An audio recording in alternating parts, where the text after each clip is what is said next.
Muy bien, vamos a la palabra de Dios en esta hora. Nuestro tema, hermanos, se titula La ira de Dios. ¿Qué es la ira de Dios? La ira de Dios es el desagrado divino por el pecado. No es muy común hablar de esto en los púlpitos hoy en día. Sin embargo, a lo largo de toda la Biblia, ustedes van a ver como tema central la ira de Dios. Y seríamos infieles a la palabra de Dios si nosotros evitamos hablar de la ira de Dios. Yo diría que esta verdad de la ira de Dios, más que ser evitada, anulada, debería de ser estudiada, diligentemente comprendida y valientemente predicada. Y vamos a la Biblia, libro de Romanos, capítulo 1, verso 18. Romanos, capítulo 1, verso 18.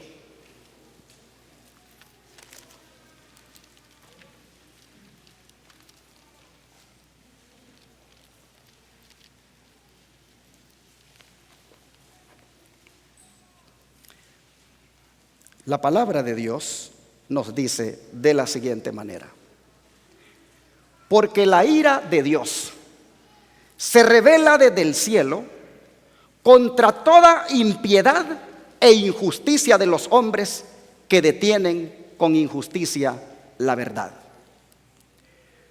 ¿Notaron algo extraño en el texto? Pablo está introduciendo la inspiración que él tiene acerca del Evangelio. Pablo está utilizando como introducción de las buenas noticias de la salvación en Cristo.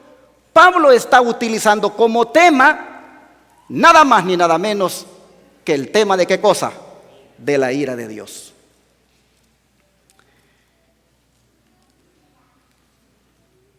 Este texto es importante porque, como digo, Pablo está introduciendo aquí el Evangelio. Y cuando hablamos de la ira de Dios, yo quisiera con ustedes esta mañana analizar 6 puntos que debemos tomar en cuenta al hablar de esta verdad. El primer punto es que la ira de Dios es real. En esta sociedad permisiva en la que vivimos, se tiende a negar esta realidad. Sin embargo, como ya les dije, en toda la Biblia, por el Antiguo y por el Nuevo Testamento, en la boca de los profetas y en la boca del mismo Jesús, se habla de este tema. Hoy en día, la gente le resulta contradictorio poner esas dos palabras, ira y Dios. Consideran que es incompatible. Es más, les es difícil conciliar la idea de un Dios que ama, que es amor, que muere por salvar al hombre pecador, y al mismo tiempo con un concepto de Dios que se enoja, que tiene ira y que destruye al ser humano. Pero yo quiero, por lo menos en esta hora, que nos dediquemos un tiempito para leer 3 textos de los cientos de textos que hay hablando sobre este tema. El primero, Sofonías capítulo 1. Vamos a Sofonías capítulo 1, versículo 14 al 18.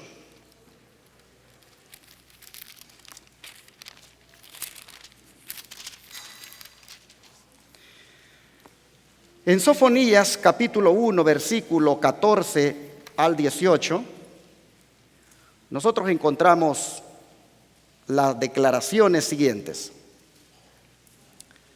Cercano está el día grande de Jehová, cercano y muy próximo. Es amarga la voz del día de Jehová. Gritará allí el valiente. Día de ira aquel día, día de angustia y de aprieto, día de alboroto y de asolamiento, día de tiniebla y de oscuridad, día de nublado y de entenebrecimiento, día de trompeta y de algazara, sobre las ciudades fuertes y sobre las torres altas. Y atribularé a los hombres, y andarán como ciegos, porque pecaron contra Jehová, y la sangre de ellos será derramada como polvo, y su carne como estiércol. Ni su plata ni su oro podrá librarlos en el día de la ira de Jehová, pues toda la tierra será consumida con el fuego de su celo, porque ciertamente destrucción apresurada hará de todos los habitantes de la tierra. Tremenda declaración la que hace el profeta acerca de la ira de Dios. Nos dice que será un día de angustia, de tribulación para todos los hombres, de destrucción para toda la tierra, y ni la plata ni el oro de todo el mundo podrá librar de ella. El segundo texto es el que se encuentra en Hebreos capítulo 3, versículos 7 al 11. Hebreos capítulo 3, versículo 7 al 11. Igualmente se lo pongo ahí en la pantalla por si no trajo Biblia. Dice así la palabra del Señor: por lo cual, como dice el Espíritu Santo, si oyeres hoy su voz, no endurezcáis vuestros corazones, como en la provocación en el día de la tentación en el desierto, donde me tentaron vuestros padres, me probaron, vieron mis obras 40 años, a causa de lo cual me disgusté contra esa generación, y dije: siempre andan vagando en su corazón, y no han conocido mis caminos. Por tanto, juré en mi ira, no entrarán en mi reposo. Este es uno de los textos más tristes del Nuevo Testamento. Pensemos por un momento en Israel, pueblo de Dios que miró, que disfrutó de las poderosas obras de Dios por 40 años, fue testigo de las plagas libertadoras, del mar rojo que se abrió, del maná que cayó del cielo, del agua que salió de la roca, de los muros de Jericó que cayeron y muchas otras manifestaciones del poder y el amor de Dios. Pero a pesar de todo esto, acabamos de leer, ellos no conocieron el camino de Dios. Y por lo tanto Dios dice: me disgusté contra esa generación y juré en mi ira, no entrarán en mi reposo. Dios se disgustó. Dios se enojó con este pueblo vago de corazón y en su ira determinó impedirle entrar en la Canaán terrenal. De manera que en la Biblia no existe un Dios que no tiene ira. En la Biblia no existe un Dios que nunca se enoja. No existe un Dios bonachón como siempre se le presenta aún desde los púlpitos. No, mis hermanos. El Dios de la Biblia es un Dios que ama al pecador, que lo quiere salvar, que lo quiere llevar al cielo. Pero si el pecador no se deja salvar, no quiere conocer sus caminos y es vago de corazón, el Señor traerá toda su ira sobre él. Y el tercer texto, de los cientos que hay hablando sobre la ira de Dios, son las palabras que dijo el mismo Jesús. ¿Qué dijo Jesús acerca de la ira de Dios? Vamos a San Juan, el Evangelio de San Juan, el capítulo 3 y el verso 36. San Juan, capítulo 3 y el verso 36. Y nosotros tenemos aquí la palabra que dice: el que cree en el Hijo tiene vida eterna, pero el que rehúsa creer en el Hijo no verá la vida, sino que la ira de Dios está sobre él. Esta declaración, hermanos, tiene un mensaje importante. Noten que para estar bajo la ira de Dios no es necesario descender a las putrefactas profundidades del pecado. Basta, mis hermanos, para estar bajo la ira de Dios, basta rehusarnos en creer en Jesucristo como nuestro Salvador. Y yo quisiera en esta hora, con lo dicho hasta aquí, que nos preguntemos introspectivamente si nosotros estamos seguros que la ira de Dios no está sobre nosotros. Ojalá que después de considerar detenidamente esta pregunta, la respuesta en su interior sea negativa. Es decir, que sí, la ira de Dios no está sobre usted. Nosotros, como pueblo adventista, el Señor nos mandó una mensajera para que nos ampliara algunas cosas que tal vez no lográbamos entender, para que nos aclarara algunas cosas que en nuestra mente, a veces atrofiada por el pecado y por no tener esa comunicación tan linda con el Señor, no logramos captar. Y esta mensajera, que se llama Ellen White, el Señor le reveló sobre este asunto de la ira de Dios lo siguiente: quiero deciros otra cosa.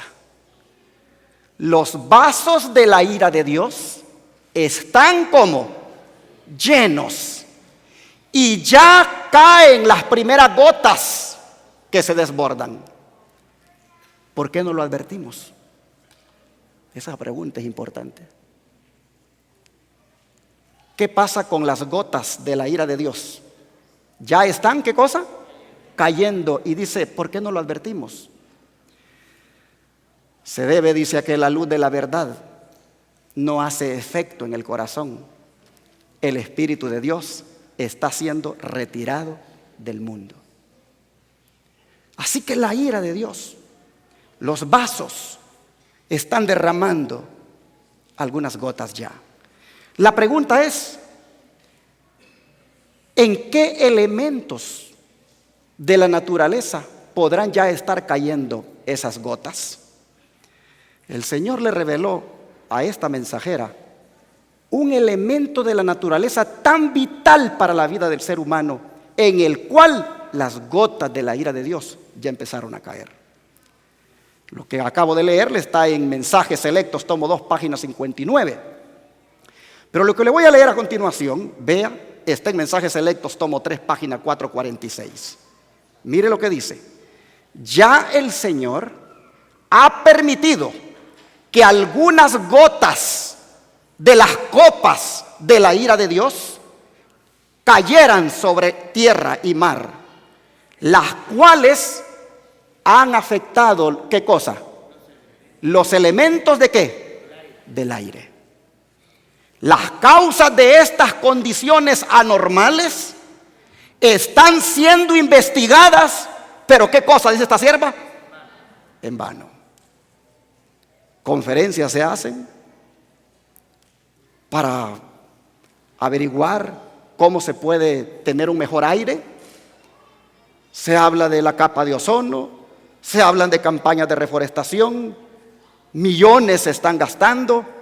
Ahora ya ustedes saben, el personaje muy popular en el mundo está sacando hasta una encíclica que vaya en esa dirección del ambiente climático. Y a esta sierva Dios le revela: las copas de la ira están cayendo, las gotas de esas copas sobre la tierra y el mar, sobre los elementos del aire. Y aunque estén siendo investigadas, es en vano. Sigue diciendo esta sierva en Mensajes Selectos, tomo 3, página 446. Dios no ha impedido que los poderes de las tinieblas hagan su obra mortífera de viciar el aire, una de las fuentes de vida y alimento con elementos mortíferos. No solo ha sido afectada la vida vegetal, sino que el hombre mismo sufre de pestilencia. Así que podrán seguir los científicos con sus conferencias, con sus investigaciones, y eso es irreversible. Sigue diciendo, estas cosas son el resultado de gotas de las copas de la ira de Dios que caen sobre la tierra y son pálidas representaciones de lo que acontecerá en el cercano futuro. Así que nosotros vemos, hermanos, cómo esta sierva del Señor confirma la Escritura, no la contradice, revelaciones que le llegaron, tercer grado nada más de estudio, ninguna preparación académica como la de muchos de hoy, y sin embargo Dios usándola como un instrumento para revelarle estas cosas. ¿Decimos amén? Dios puede usar a la gente sencilla y humilde. Bueno, primer punto sobre la ira de Dios: tomar en cuenta que es real, que no puede negarse su existencia. Segundo punto, al hablar sobre la ira de Dios, es que ella es parte integral del Evangelio. Y cuando digo que es parte integral del Evangelio, quiero decir que toda presentación del Evangelio debería tener como punto de partida, si somos honestos, este tema de la ira de Dios. Hoy en día se hacen seminarios de evangelismo y usted asiste a ellos y le dicen lo que usted debe utilizar para llegar a las almas. Le entregan a veces hasta folletos de sermones para que use, y cuando usted empieza a mirarlos, usted no encuentra ningún tema de la ira de Dios. Usted es invitado a una campaña evangelística y cuando busca el temario de lo que se va a dar ahí, tampoco encuentra ningún tema de la ira de Dios. Y sin embargo, yo estoy mirando a Pablo aquí, iniciando la exposición del Evangelio, diciendo: la ira de Dios se revela contra toda impiedad e injusticia de los hombres que detienen con injusticia la verdad.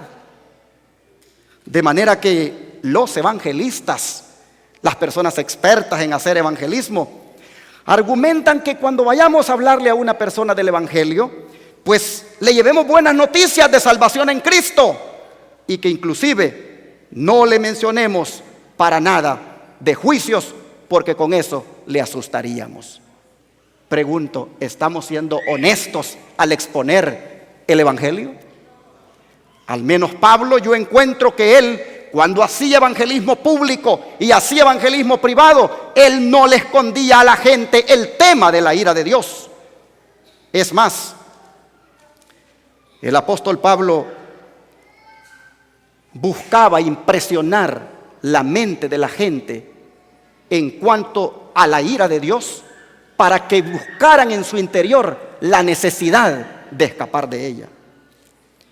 En esta hora yo quiero decirles, mis hermanos, que para poder disfrutar plenamente de las noticias del Evangelio, es necesario que también se estudien las malas noticias que merecemos si no fuera por ese Evangelio.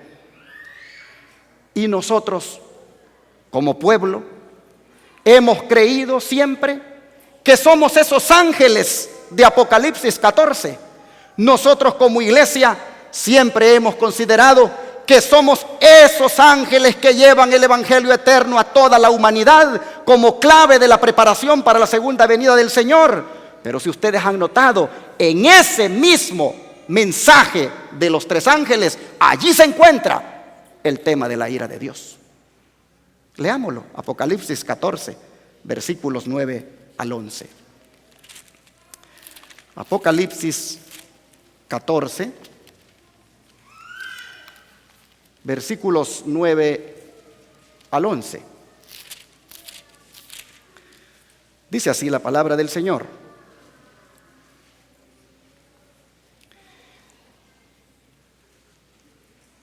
y el tercer ángel le siguió diciendo a gran voz: si alguno adora a la bestia y a su imagen, y recibe la marca en su frente y en su mano, o en su mano, él también beberá del vino de la ira de Dios, que ha sido vaciado puro en el cáliz de su ira, y será atormentado con fuego y azufre delante de los santos ángeles y del Cordero.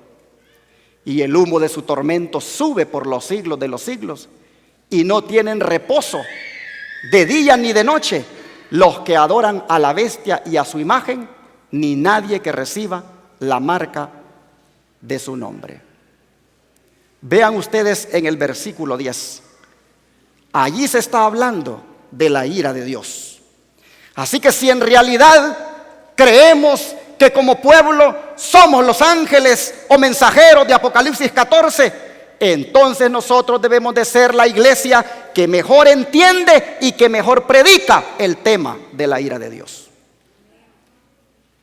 Y nuevamente a la mensajera del Señor se le vuelve a revelar en el conflicto de los siglos, página 443, la más terrible amenaza que haya sido jamás dirigida a los mortales se encuentra contenida en el mensaje del tercer ángel.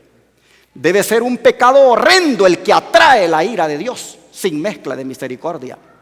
Los hombres no deben ser dejados en la ignorancia tocante a esta importante cuestión.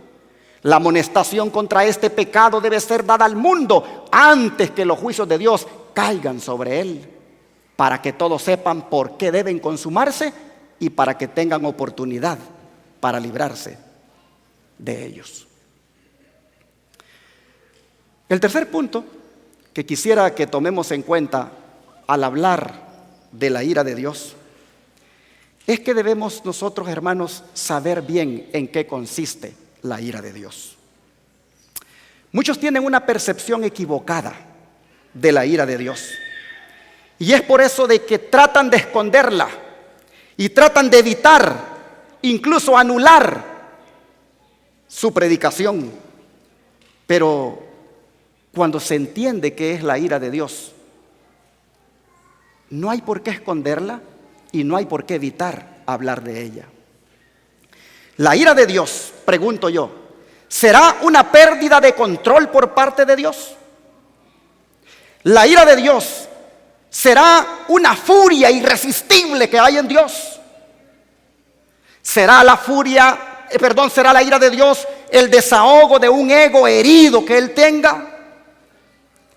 Hermanos, eso es la ira humana, pero no la ira de Dios.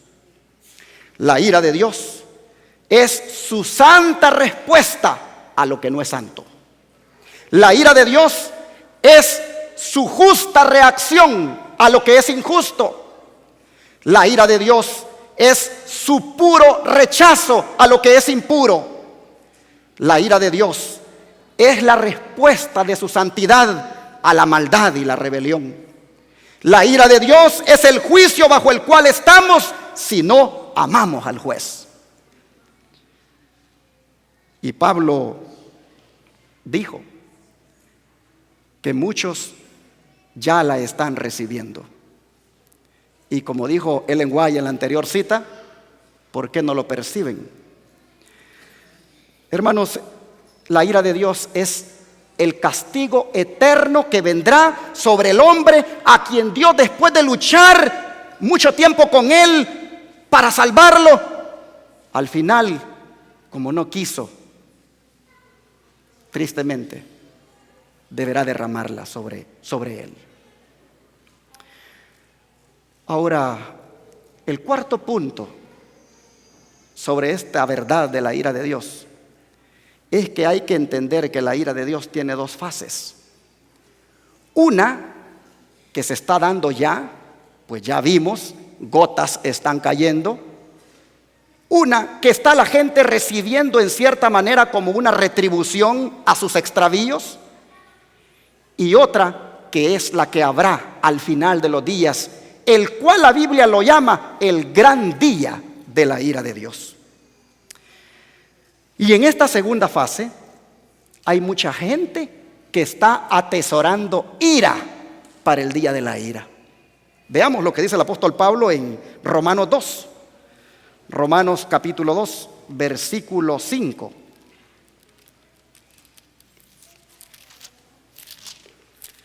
En Romanos capítulo 2, verso 5, nosotros encontramos una palabra aquí que dice lo siguiente: pero por tu dureza y por tu corazón no arrepentido, atesoras para ti mismo ira para el día de la ira y de la revelación del justo juicio de Dios, el cual pagará a cada uno conforme a sus obras.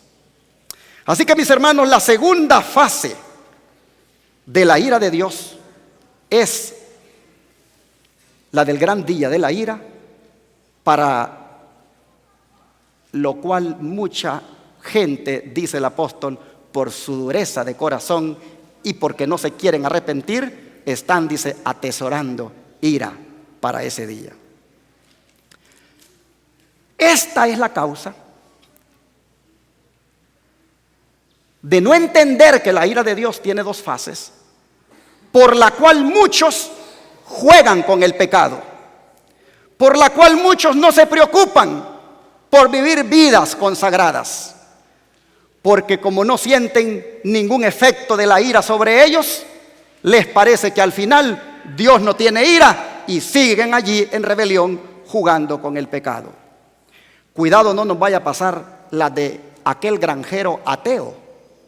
La anécdota dice que el granjero ateo tenía una parcela colindando con una iglesia ahí en el pueblo, pero la iglesia eran observadores del sábado, y el granjero a propósito traía sus maquinarias, sus tractores, y hacía un gran ruido ensordecedor buscando perjudicar el culto de los hermanos.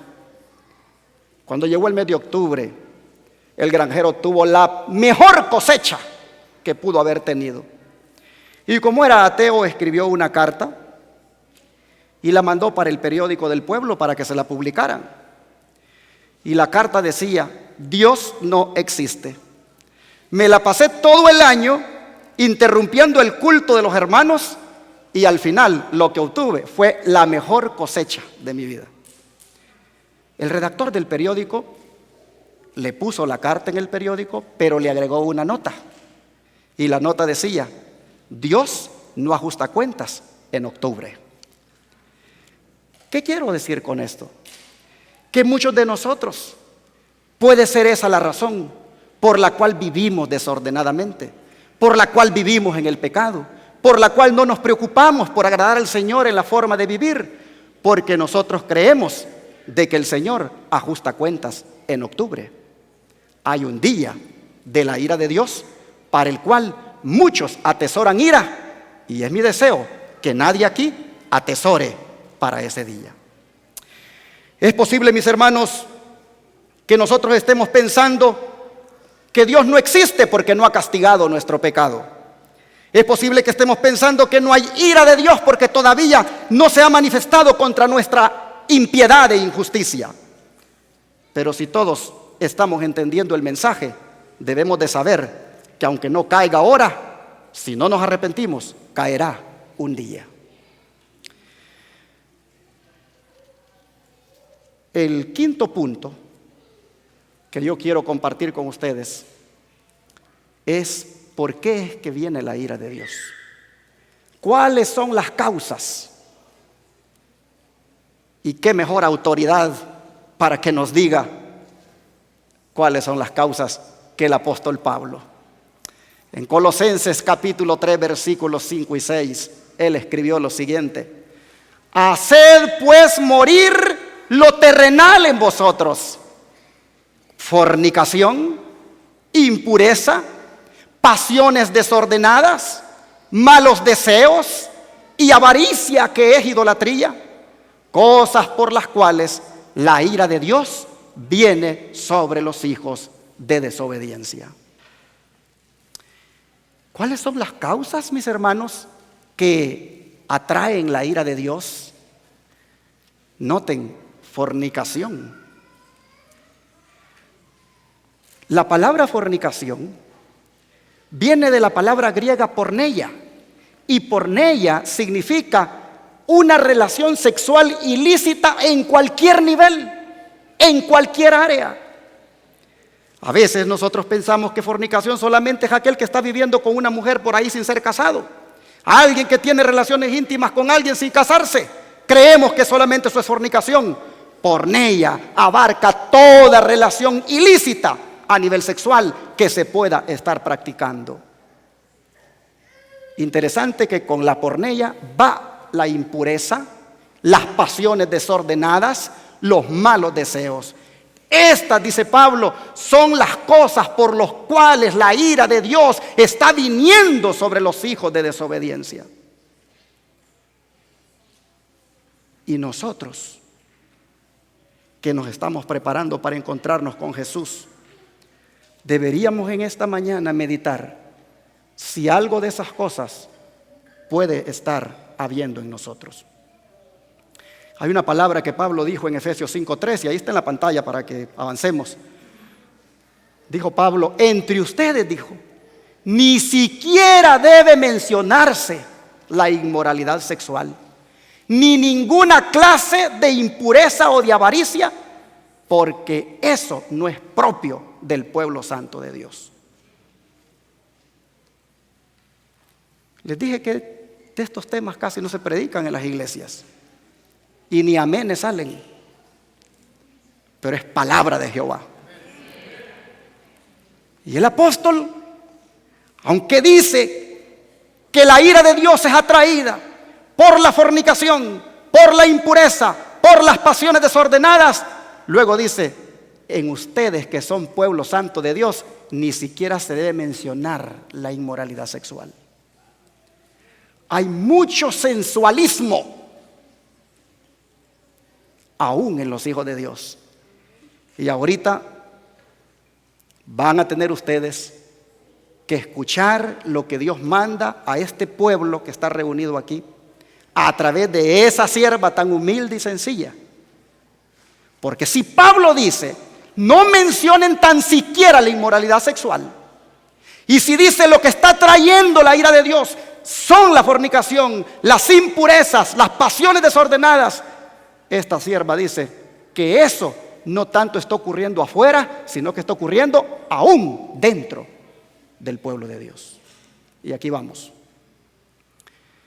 Oh, dice ella, cuán disgustado está Dios con los esfuerzos tímidos, carentes de vida y de Cristo, llevados a cabo por algunos de los que profesan ser sus siervos.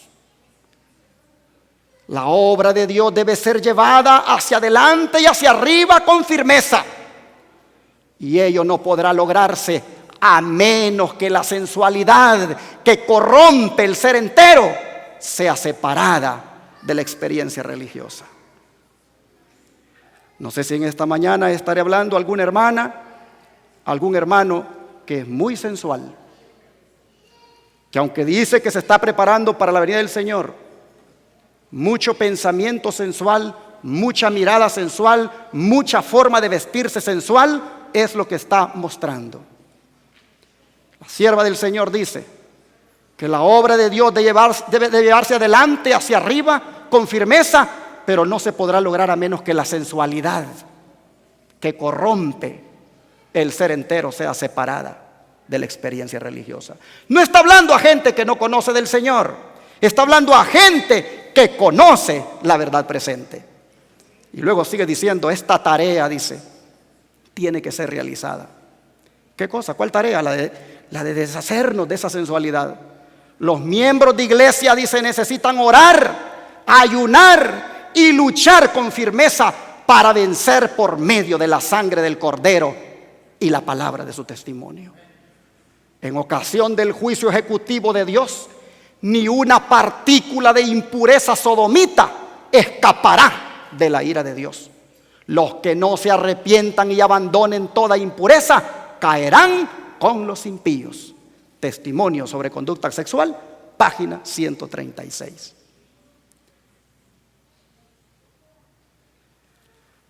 Causas que atraen la ira de Dios. Sigue diciendo la sierva del Señor. Ahora en el Hogar Cristiano, página 295. Satanás hizo en la época antediluviana un premeditado esfuerzo para corromper la institución del matrimonio, debilitar sus obligaciones y disminuir su santidad. Pues no hay forma más segura de borrar la imagen de Dios en el hombre y abrir la puerta a la desgracia y al vicio. Interesante. El enemigo nuestro, hermano, sabe que para que nos llegue la desgracia, que para que abramos la puerta a la desgracia y el vicio, es simplemente corrompernos aún si estamos casados.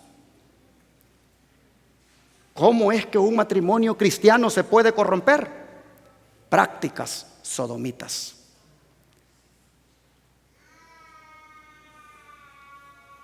Pablo dijo: todo me es lícito, mas no todo me conviene. Todas las cosas están ahí para dominarme, pero no me voy a dejar dominar de ninguna. Un hombre apartado, un hombre santo, un hombre que dijo: aquí no va a entrar suciedad sexual. Y la sierva de Dios sigue diciendo: a los hombres y mujeres, ¿qué cosas les están faltando en este tiempo? Principios. Están muriendo espiritualmente porque han condescendido durante tanto tiempo con sus apetitos naturales, que su dominio propio parece haber desaparecido. Las pasiones inferiores de su naturaleza han empuñado las riendas, y la que debiera ser la facultad dominante se ha convertido en la sierva de la pasión corrupta. Se mantiene al alma en la servidumbre más abyecta. La sensualidad ha apagado el deseo de santidad y ha agostado la prosperidad espiritual. Agostado es cuando ya no hay nada que dar, cuando ya se dio todo. Y en Consejos sobre la Salud, página 619, a esta sierva se le revela cómo es la condición de todos aquellos que conocemos al Señor y que sin embargo estamos dando cabida a la sensualidad de nuestras vidas. Sigo leyendo. Y una hermana me dijo el otro día: pastor, ¿por qué lee tanto? Porque prefiero que hablen los que han sido inspirados por Dios y no que hable el hombre. Eso tiene más autoridad de lo que yo pueda decir. Prefiero que esas palabras lleguen a los oídos, toquen las vidas. Si alguien las rechaza, rechace al Espíritu de Dios, quien ha revelado estas cosas. Sigue diciendo la sierva del Señor: la complacencia en las cosas ilícitas ha llegado a constituirse en un poder para depravar a la humanidad, empequeñecer la capacidad mental y pervertir las facultades del ser. El estado de cosas existentes en nuestros días es exactamente el mismo que prevaleció antes del diluvio y la destrucción de Sodoma. La disipación está aumentando en nuestro mundo. A lo largo de las calles se colocan carteles con motivos indecentes, con el propósito de seducir los ojos y depravar la moral. Estas presentaciones son de un carácter tal que excitan las más bajas pasiones del corazón humano por medio de la imaginación corrupta. Y esa imaginación corrupta es seguida por prácticas sucias, semejantes a aquellas en las cuales se complacían los sodomitas. Pero lo más terrible es que el mal es llevado a la práctica bajo un ropaje de santidad. Como estamos casados y en el amor todo se vale, aquí no importa cómo nos desenfrenemos. Cuidado, cuidado, no porque estamos en ese ropaje de santidad vamos a caer en prácticas licenciosas, sensuales. Estas cosas, dice Pablo, atraen la ira de Dios sobre los hijos de desobediencia. Estas son las causas que atraen la ira de Dios. Eso está escrito en Testimonio sobre Conducta Sexual, página 137. Sigo leyendo. Pero antes, hermanos, miren aquí. ¿Qué es lo que hay en las calles? Dice: carteles con motivos indecentes, con el propósito de seducir los ojos y depravar la moral. Cuando el hombre, vamos manejando en el freeway y nos aparece ese gran rótulo de una mujer semidesnuda, el enemigo tiene el propósito de enajenarnos la mente, de minarnos la mente, ensuciarnos la mente. Y lo más terrible, dice, es que el hombre que miró eso, luego llega a la casa y bajo el ropaje de cristiano, de santidad, va y quiere entonces hacer algo porque lo vio allá. Lo quiere hacer con su esposa. Hermanos, Satanás está trabajando fino para destruirnos. ¿Dónde se comunica Dios con nosotros? Con la mente, ¿no es cierto? ¿Por qué Él busca entonces atrofiar la mente? ¿Por qué Él busca ensuciar la mente? ¿Por qué Él busca envenenarnos con los ojos y la mente? Él trabaja muy fino. No nos prestemos al servicio del pecado. La impureza se halla muy extendida, aún entre el profeso pueblo de Cristo. La pasión se ha desenfrenado. Las propensiones animales ganan fuerza por la complacencia, mientras que las facultades morales se van tornando constantemente más débiles. Los pecados que destruyeron a los antediluvianos y las ciudades de la llanura se practican hoy. No solamente en las tierras paganas y entre los que profesan el cristianismo popular, sino también entre algunos de los que aguardan la venida del Hijo del Hombre. Si Dios presentara ante nosotros esos pecados como Él los mira, nos llenarían de vergüenza y terror. Testimonio sobre conducta sexual, página 138.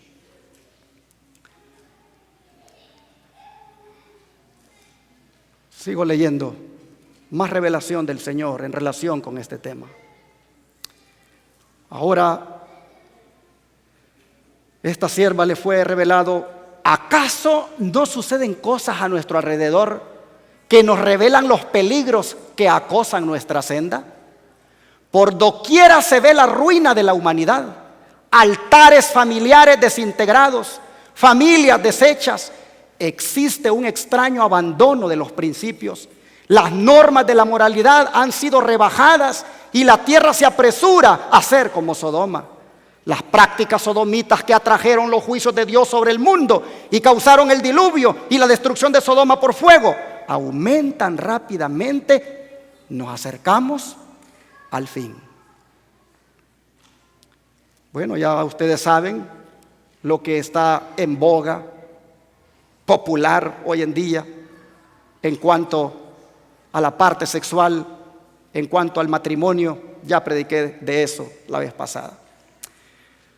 Pero dejemos a un lado la gente grande, dejemos a un lado los casados y veamos qué le dijo Dios a esta sierva en cuanto a los jóvenes. A ver si en los jóvenes hay sensualidad, a ver si en los jóvenes habrá algo que pueda estar atrayendo la ira de Dios. Dice la sierva del Señor: muchos de los jóvenes buscan ansiosamente, ¿qué cosa? Libros. Leen todo lo que pueden obtener. Los relatos de amor provocativos y las láminas impuras tienen una influencia corruptora. Muchos leen ávidamente novelas y como resultado se envilece su imaginación. Con frecuencia circulan para la venta fotografías de mujeres desnudas.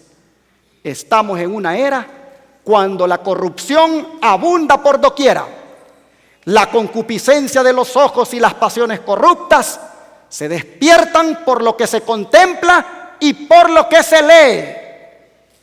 Ojo, jovencitos, cuidado ahí con los iPad, los iPhone, todo smartphone, computadora, cuidado con lo que estamos mirando y leyendo. Esta sierva le fue revelado que la concupiscencia de los ojos y las pasiones corruptas se despiertan por lo que se contempla y por lo que se lee. Ella dice: el corazón se corrompe por la imaginación. La mente se complace en contemplar escenas que despiertan las más bajas y viles pasiones. Esas imágenes ruinas, contempladas a través de una imaginación pervertida, corrompen la moral, preparan a los seres engañados e infatuados para que den rienda suelta a las pasiones concupiscentes. Testimonios para la Iglesia, tomo 2, página 410.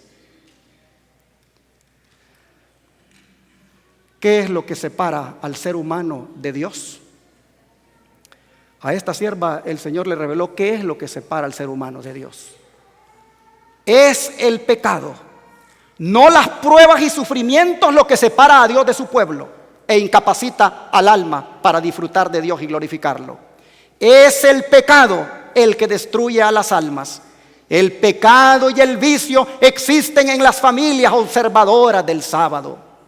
La obra especial de Satanás en estos últimos días es posesionarse de la mente de la juventud, corromper los pensamientos, inflamar las pasiones, porque sabe que al hacer esto puede guiarlos a acciones impuras y así se denigrarán todas las nobles facultades de la mente y puede dominarlos de acuerdo con sus propios propósitos. Querido joven que estás escuchándome, valdría la pena que meditaras en tu vida privada, en las prácticas que haces. El Señor está trayendo este mensaje para ti, para que sepas lo que trae la ira de Dios sobre la raza humana. En Conducción del Niño, página 412, está lo que acabo de leer. Algunos, dice esta sierva, que ostensiblemente profesan el cristianismo, no comprenden el pecado del abuso propio. Y aquí vamos a tocar un punto que, como les digo, de esto no se habla mucho en las iglesias.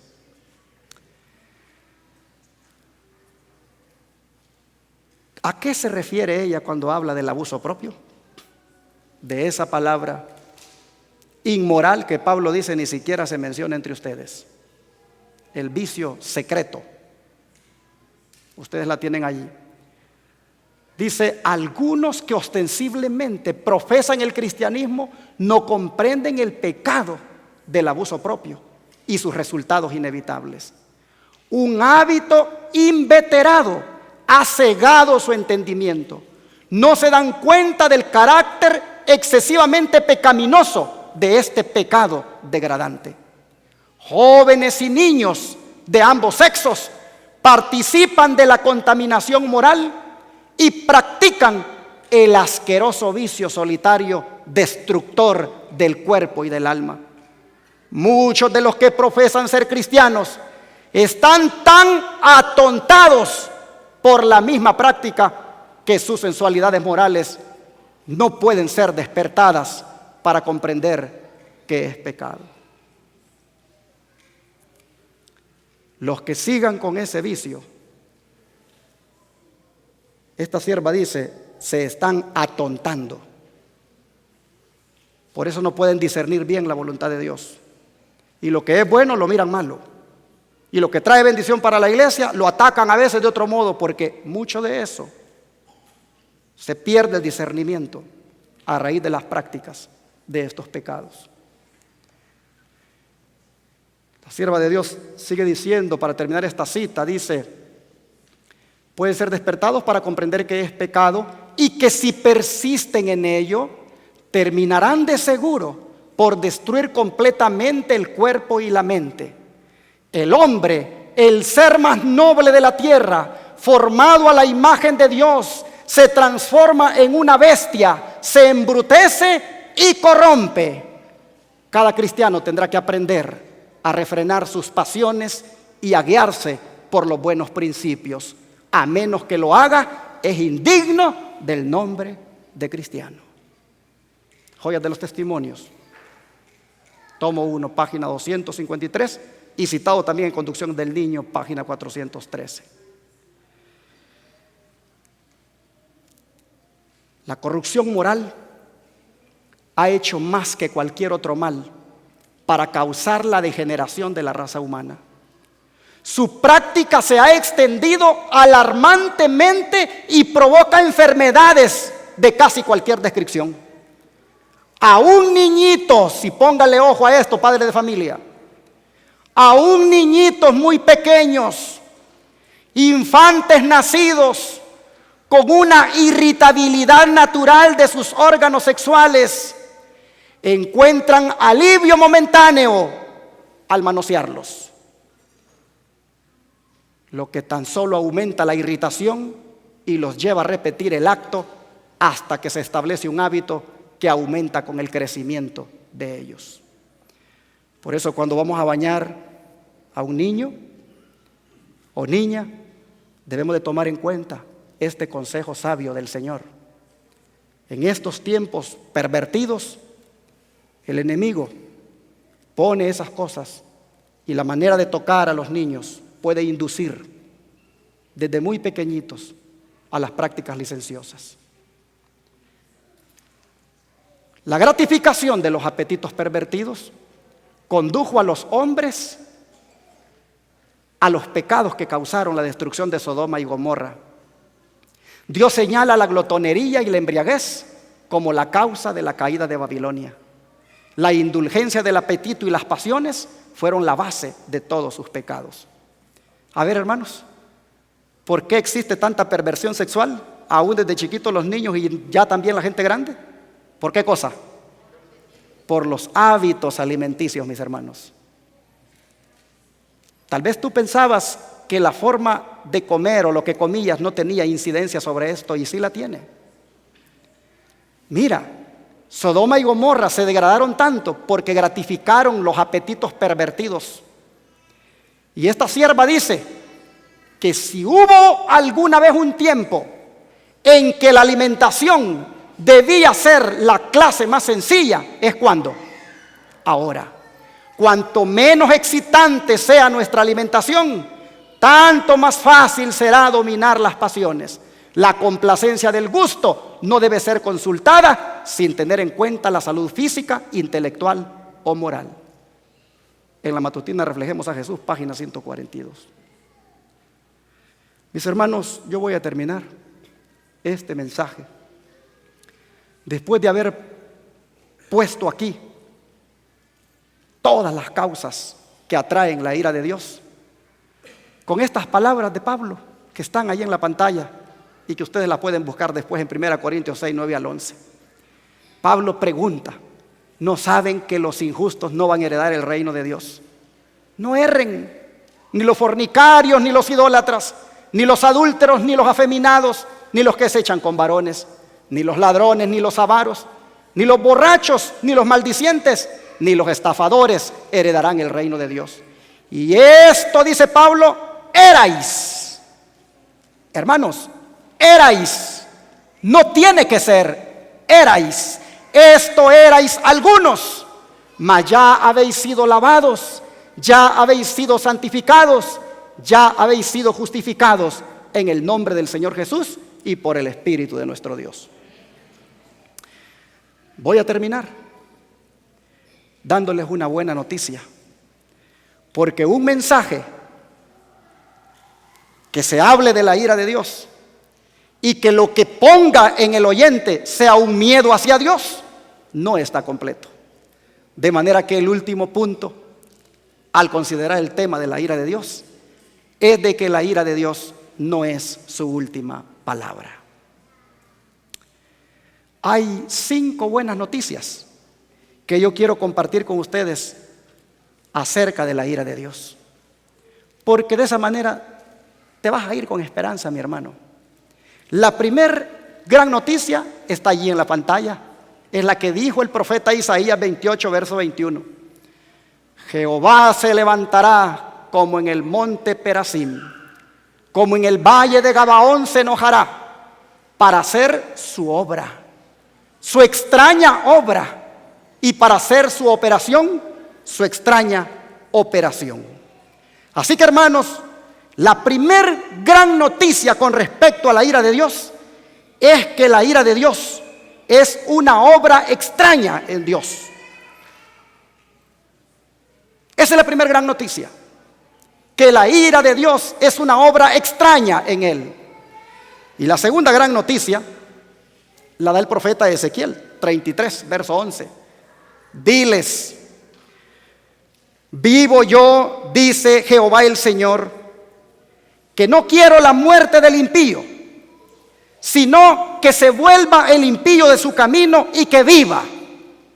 Volveos de vuestros malos caminos. ¿Por qué moriréis, oh casa de Israel?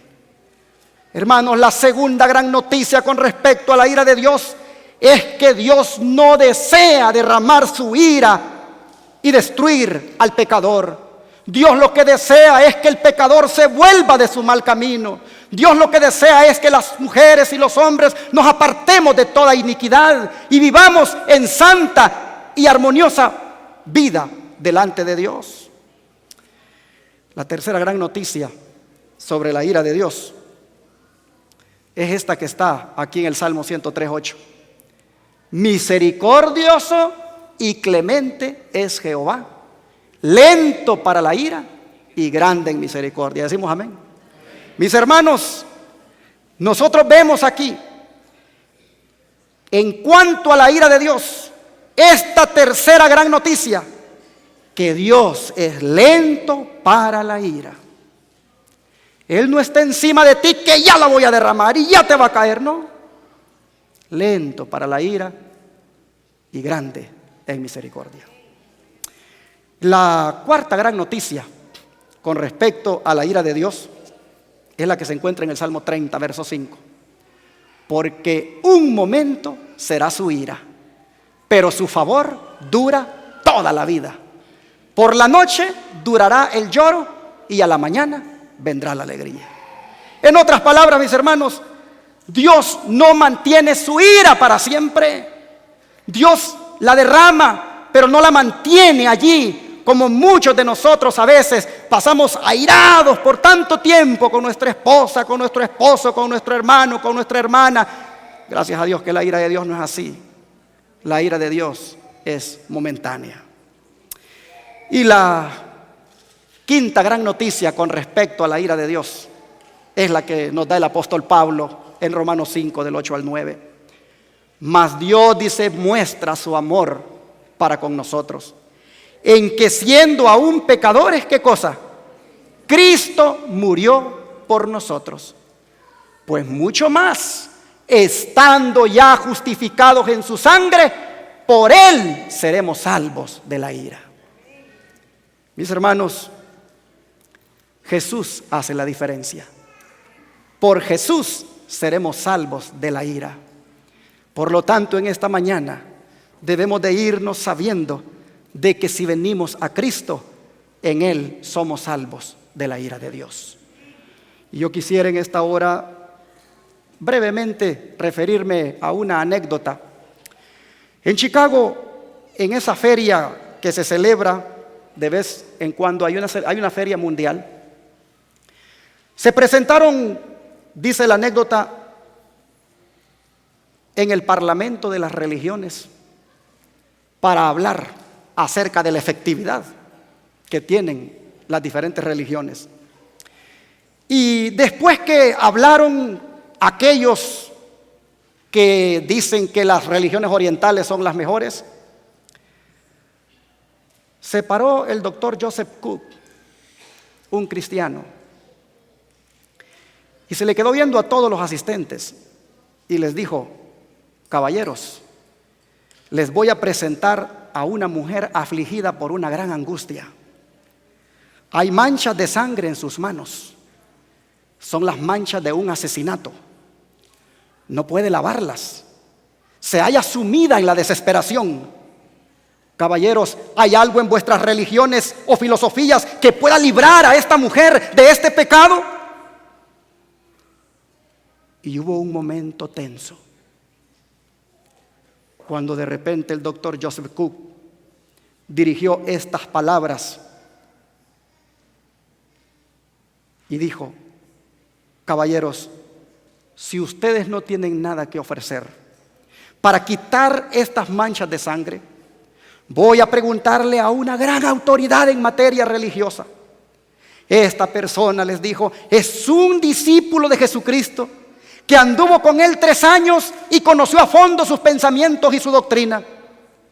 Y como si se dirigiera a la audiencia, dijo: oye, Juan, aquí hay una mujer que ha cometido asesinato y está desesperada porque le acusa su conciencia. ¿Tienes tú alguna forma que exista para librarle de estos pecados y de su culpa? Y luego hizo un silencio como esperando la respuesta. Y después dijo: escuchen, caballeros, Juan dice, si confiesan todos sus pecados, Él es fiel y justo para perdonar vuestros pecados y limpiarles de toda maldad, porque la sangre de Jesucristo, su Hijo, nos limpia de todo pecado. Nadie pudo contradecir aquellas palabras, porque son millares y millares los que han comprobado que esa es una gloriosa verdad, y nosotros somos el fruto de esa sangre preciosa. De manera que en esta mañana yo voy a terminar con estas otras palabras, las que Pablo dijo en 1 Tesalonicenses 5:9: no nos ha puesto Dios para ira, sino para alcanzar salvación por medio de nuestro Señor Jesucristo. Y sigo leyendo: porque ellos mismos cuentan de nosotros la manera en que nos recibisteis y cómo os convertisteis de los ídolos a Dios para servir al Dios vivo y verdadero, y esperar de los cielos a su Hijo, al cual resucitó de los muertos, a Jesús, a quien nos libra de la ira venidera. Y así, en esta mañana, yo quiero preguntar: ¿habrá alguien entre nosotros que le gustaría ponerse bajo la cobertura de Jesucristo?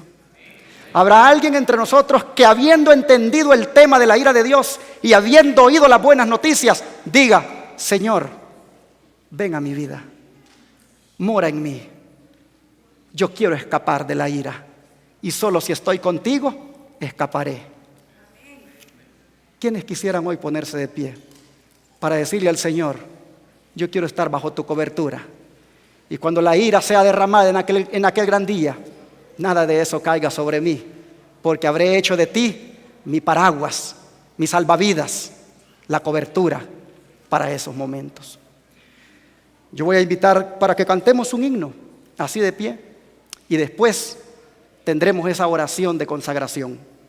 El himno, no sé, los hermanos ahí tienen el boletín, el que les puse, creo que es, 245. Vamos a entonarlo, hermanos, felices y contentos que hay solución para la ira de Dios. La solución se llama Jesucristo.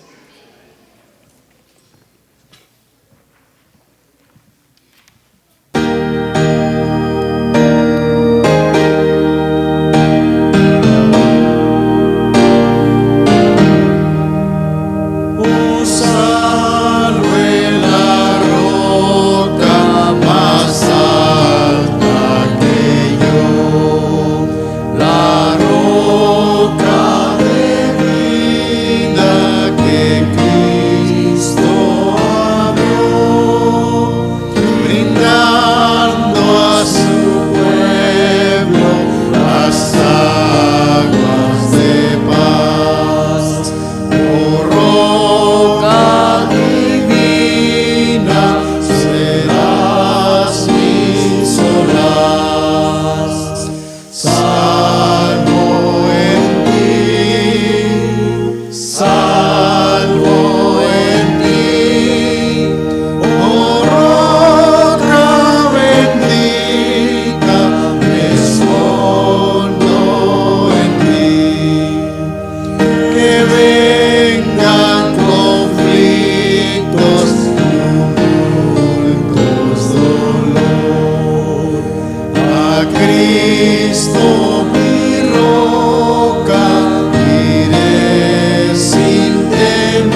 límpidas aguas trayendo virtud.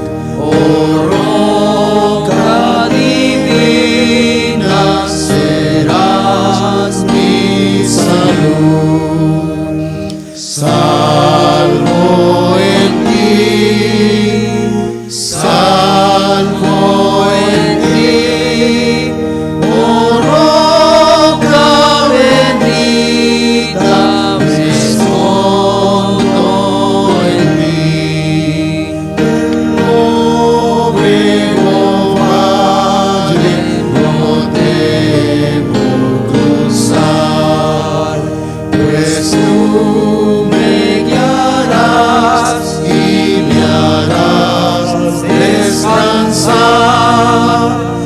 Seguro en tu guarda, en paz dormiré. Jesús el eterno es mi roca, mi rey. Salvo en ti, salvo en ti, oh roca bendita, me escondo en ti. Vamos a arrodillarnos.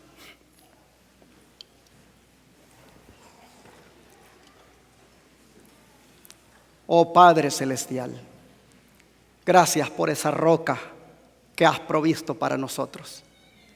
Allí estamos escondidos y allí estaremos escondidos en aquel gran día de la ira tuya.